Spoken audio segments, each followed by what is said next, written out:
Hit talk ఇదే cinema collection ను decide చేస్తుంది. ఓపెనింగ్స్ బాగుంటేనే మూవీకి పాజిటివ్ టాక్ వస్తుంది. అప్పుడే ఆడియన్స్ థియేటర్ కు వస్తారు. అప్పుడు మినిమం ఆడినా సక్సెస్ కొట్టామని చెప్పుకోవచ్చు. ఇప్పుడిదో ట్రెండ్ అయిపోయిందట. అందుకోసం టాలీవుడ్ హీరోలు సరికొత్త ప్లాన్ చేస్తున్నారట. ఇందుకో ఏంటా ప్లాన్?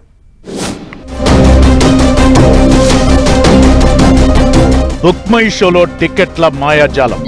అవును, సక్సెస్ టాక్ కోసం కొందరు హీరోలు చేస్తున్న కొత్త ఎత్తుగడ ఇదేనట. ఇటీవల బుక్ మై షోలో టికెట్స్ కొనేది ప్రేక్షకులు కాదు, కొంతమంది హీరోలే అంటూ టాలీవుడ్ లో ఓ గాసిప్ హల్చల్ చేస్తోంది. తమ సినిమాలకు ఆర్టిఫిషియల్ హైప్ క్రియేట్ చేసుకోవడం కోసం ఈ హీరోలు తమ ఫ్యాన్స్, ఫ్రెండ్ సర్కిల్స్ ద్వారా బుక్ మై షోలో భారీ సంఖ్యలో టికెట్లు బుక్ చేయించుకుంటున్నారట. దీంతో ముందు రోజే హౌస్ఫుల్ బోర్డులు పెట్టి సినిమా సూపర్ హిట్ అన్నట్లు ఇమేజ్ బిల్డ్ చేసుకునే స్ట్రాటజీని ఫాలో అవుతున్నారని ఇన్సైడ్ టాక్. ఈ మధ్య వచ్చిన పలు సినిమాలకు ఇదే ఫార్ములాను ఫాలో అయ్యారట కొందరు హీరోలు.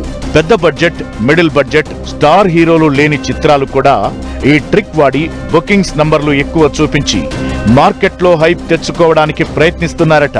దీంతో హౌస్ఫుల్ బోర్డులు చూసి సక్సెస్ టాక్ విని ఆడియన్స్ థియేటర్స్ కు పరిగెడుతున్నారట. తీరా మూవీ చూశాక ఈ సినిమాకు ఇంత హైప్ ఇచ్చారా, అసలు ఫస్ట్ డే హౌస్ఫుల్ ఎలా అయిందని గుసగుసలు పెట్టుకుంటున్నారట ఆడియన్స్.